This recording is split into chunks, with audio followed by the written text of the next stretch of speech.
Imagine bringing in an animal to solve a problem, only to see it create an even bigger one. In the late 1970s, Japan had a serious problem. Poisonous snake bites were a huge danger, especially in rural areas.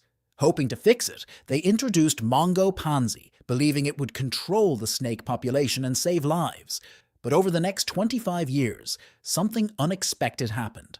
Instead of solving the problem, Japan found itself facing an even bigger environmental disaster. Welcome to a new video. This is the surprising story of how one decision led to a new problem and the hard work that went into fixing things. Let's explore why the introduction of snake killers in Japan shocked everyone. If you like this kind of content, subscribe to our channel, it's free. Now let's get started. This is a habu, which is a large Japanese viper. For a long time, habu venomous snake bites were a serious problem in some regions of Japan. These snakes greatly affected people's lives. In 1980 alone, around 400 people were bitten, and unfortunately, some did not survive. Whilst Japan has many venomous snakes, the most dangerous are the larger species such as the habu and its relatives, the oriental pit vipers.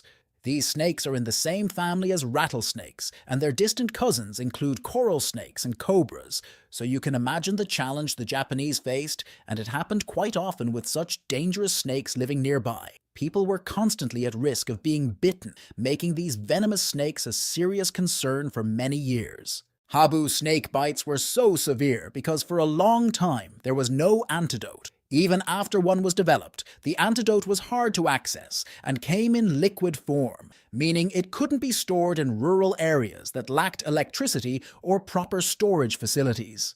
Unfortunately, most snake bites occurred in those areas. In rural areas, installing power lines took a long time and cost a lot of money, and creating a new antidote seemed just as challenging. If it was even possible at all, this made it even harder for people to get the help they needed after a snake bite. Japan eventually came up with what seemed like a brilliant idea, bringing in an animal that eats snakes and is immune to their venom. Of course, like many plans, things didn't go as expected, but don't worry, they've got it all under control now. You've probably guessed which animal we're talking about: the Mongos. In 1979, around 30 tiny Indian Mongos were brought to Amami Oshima Island to help with local needs and problems. Not only were they meant to control the habu snake population, but also reduce the number of rats as a bonus. Mongos naturally live in countries such as India, Bangladesh, Bhutan, Nepal, and Pakistan, so Japan's wildlife was completely unprepared for these unexpected newcomers. Their arrival changed the balance of the local ecosystem in ways no one had anticipated. By 1993, the Mongo population on Amami Oshima Island had grown significantly, and the Ministry of the Environment became concerned. It's easy to see why officials were concerned, as Mongo numbers had skyrocketed to around 10,000 by the year 2000. Technically, the habu snake population declined, yes, but not because of the Mongos. Despite initial hopes of their success, these Mongos showed little interest in hunting the venomous habu snakes, instead focusing on easier prey, which meant that the original problem of snake bites remained a challenge for the local community at first. Mongos seemed like the perfect solution to dealing with snakes. They are known for being fast and agile, making them great hunters, especially against cobras, which are related to the habu. Another advantage is that Mongos have special receptors that help them resist cobra venom, meaning they can survive bites that would be deadly to most other animals. Additionally, evolution has given them quick reflexes and sharp teeth, making them effective at delivering fatal bites to snakes. In theory, Mongos seemed like the best option to control the snake population and keep the area safe from snake bites. But there was a problem. Mongos are active during the day, while habu snakes are nocturnal, meaning they don't often cross paths with each other. Even when they do come across each other, they still weren't very effective at hunting snakes. They can be tricky to catch, and chasing them down takes a lot of effort. Why bother when there's plenty of easier food out there, like mice and rabbits? It's like choosing between a difficult gourmet meal and fast food, except gourmet food can fight back. So despite their skills as snake catchers, the Mongos turned out to be completely useless for the job they were hired to do, while Mongos were very successful at breeding. In 2000, the Japanese government began a program to reduce their population, Since then, around 32,000 Mongos have been captured. The last recorded capture occurred in April 2018, and no new cases have been reported since, leading experts to declare that the Mongo population on Amami Oshima had been completely eradicated. The Ministry of Environment announced this success with excitement, although the Mongos would probably not share in that joy. But how did Japan manage to get rid of the invading Mongos? The journey was not easy. At first, traps were placed along the roads, but they did not work well because they rarely attracted the Mongos. It soon became clear that a more thorough strategy was eventually needed. They began using specially designed traps, toxic baits, and attractant substances that attract the animals with their scent. They also used different monitoring techniques, including search dogs. This multifaceted approach proved effective and made a huge difference in controlling the Hmong population. In a graph showing the Hmong population, the line illustrates the decline in numbers, while the bars indicate the increasing number of traps set. These new traps were specially designed for Mongos to ensure that other animals did not get caught. Local civilians also played a crucial role in this effort. Since 2005, teams of Hmong hunters made up of locals and volunteers have been roaming the forests and mountains, spending countless hours catching Hmongs. Their hard work has contributed significantly to the success of the eradication program. Some people might wonder why all this effort was necessary. They just left the Hmongs alone. They were sure they were not native to the island, but was it really necessary to go to such lengths to get rid of them? The answer is yes. Instead of helping to control the snake population as expected, the Hmongs began to wipe out the island's native species, including the Amami rabbit and other local animals. Amami Oshima is a subtropical island and a UNESCO World Heritage Site, meaning it is home to many rare and vulnerable species. The Hmongs specifically targeted the Amami rabbit, which is now endangered. This forced the removal of the Hmongs, not only necessary, but crucial to preserving the island's unique ecosystem. These Amami rabbits are often called living fossils because they are the last survivors of an ancient species of Asian rabbit. Once upon a time, these rabbits roamed the mainland, but now they only exist on 2 small islands. Sadly, the Mongos have drastically reduced their chances of survival. The Mongos have also severely affected the populations of Ruku rats, which are now at risk of extinction. In total, some 15 native species have been harmed by the introduction of Mongos that were originally brought in with good intentions. The agricultural sector also faced challenges due to the Mongos on which these animals readily preyed. Farm birds ate fruit from the fields and even spread diseases to livestock that they did not consume. In just 20 years, the habitat of small animals was reduced by 40%.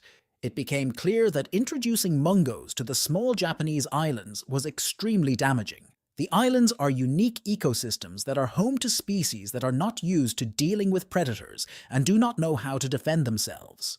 The arrival of a new predator would cause problems anywhere. But islands are particularly vulnerable if that predator is a Mongos, which is known for eating almost anything it can catch. The damage becomes even worse. The situation on Amami Oshima highlighted the importance of careful consideration before introducing new species into the island's fragile ecosystems. It took almost 25 years to eliminate the Mongos, and almost 50 years to complete the entire project, and at the same time getting rid of so many Mongos can seem cruel. Japan made the right decision to protect local species. Invasive species can cause serious damage if allowed to spread unchecked. If you don't control them in time, it becomes much more difficult to remove them afterwards, sometimes even impossible. Japan's success in eradicating Mongos on Amami Oshima is impressive, especially as it is one of only 9 cases in the world where Mongos have been completely eliminated, and it is also the only case where this has been achieved on such a large island. This experience shows the importance of acting quickly when dealing with invasive species in order to protect native wildlife and maintain the health of unique ecosystems such as those found on Amami Oshima. To give you some context, Habu snake bites have become much less of a problem. By 2020, the number of bites had dropped to around 60 each year. However, this improvement was not due to Mongos, but rather people starting to take more preventative measures and anti-venoms becoming more easily accessible, helping to prevent deaths. Since 1992, not a single death from a habu bite has been reported in a year. The graph shows this progress clearly with black bars representing cases where anti-venom was administered. The overall situation has improved dramatically and shows how important it is to have proper medical care and education available. While the Mongo were not the solution, efforts made by the community have certainly made a positive impact in reducing snake bites and keeping people safe from harm. However, the battle against invasive species is not over yet. Mongos still exist on other islands, and lessons learned from Amami Oshima are being applied elsewhere in Japan. For example, a team of specialists is heading to northern Okinawa where mongos have also been seen. There is a real possibility that Okinawan mongos could invade Amami Oshima again, forcing Japan to restart its efforts. Mongos were introduced to Okinawa some 70 years before their arrival on Amami Oshima. 17 mongos were released in that time, and conditions in Okinawa are more suitable for them with a warmer climate and habitat similar to their natural range. Because of this, birth and survival rates for mongos are higher on Okinawa, making the situation more complicated. A challenge for conservation efforts in Japan. For now, the Mongo population in northern Okinawa is being controlled, but in the central and southern parts they continue to thrive. Fences have been put up in Okinawa to prevent them from spreading, and they seem to be effective. The fences are not very high, but are L-shaped at the bottom to prevent the mongos from burrowing under them, and mongos do not normally climb over them. However, like the Amami Oshima, the survival of 3 endemic bird species in Okinawa now depends on the control of the mongos.